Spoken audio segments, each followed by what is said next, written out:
everyone, and as you can see I've got the 6 major currency pairings up on my monitor here.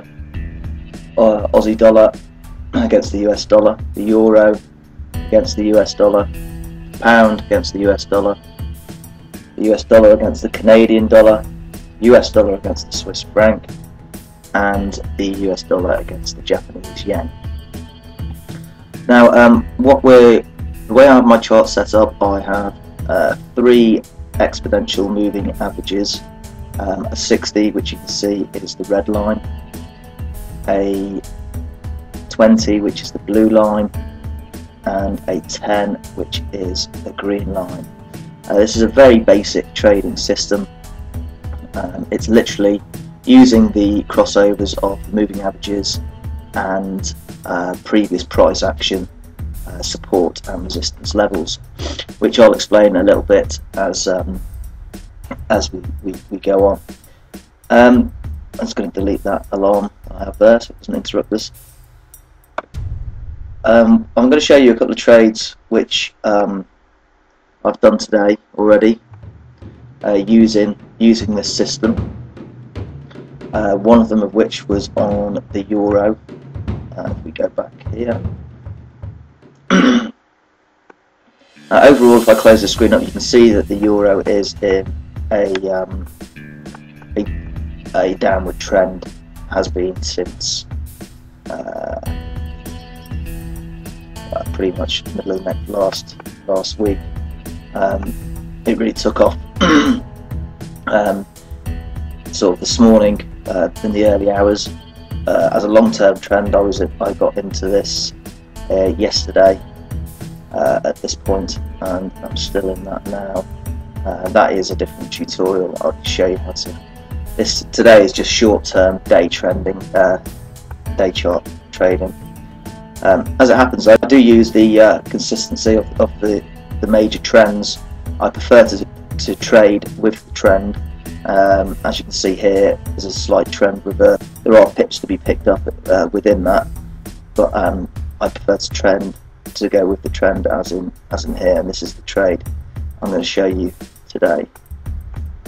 There are still trades to be had on this. As you can see at the moment, it's going sideways. Okay, there's a trend reversal here, and with this crossover here, you can see there's not many pips to be had in that, and the reason I wouldn't have taken that on a crossover is because I would have waited for it to pass this previous price action here, which, as you can see, it hasn't done. As it's come back round and started to get back, you can see the crossover of the moving averages here, where the green one crosses over the blue. I'm looking for it to go past previous price action, as you can see here where the chart has dipped down and then reversed back.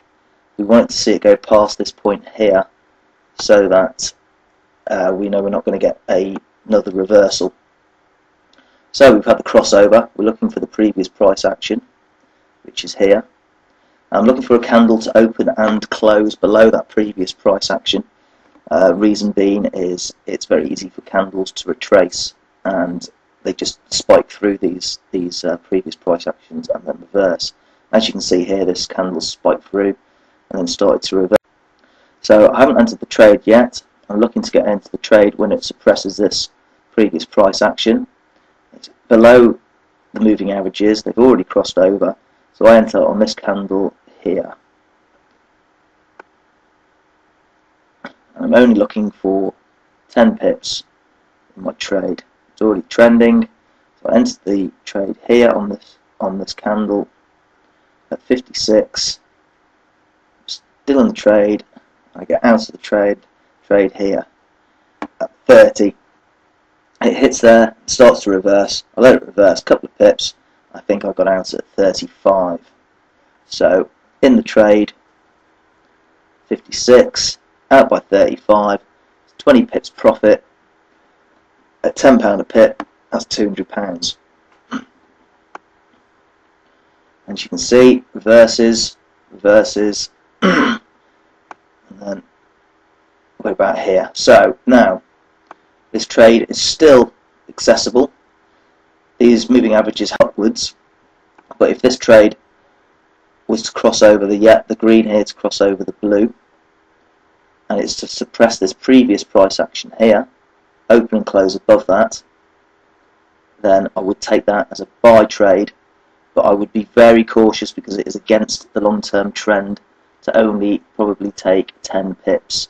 And also you've only got to work out your profit margin. If you got in at 72 and you've got a 2 pip spread, 74, or 3 pip spread, say 75, you've only got 25 pips to a big psychological number. So I'd be looking to get in there for no more than 10, 15, 20 pips maximum.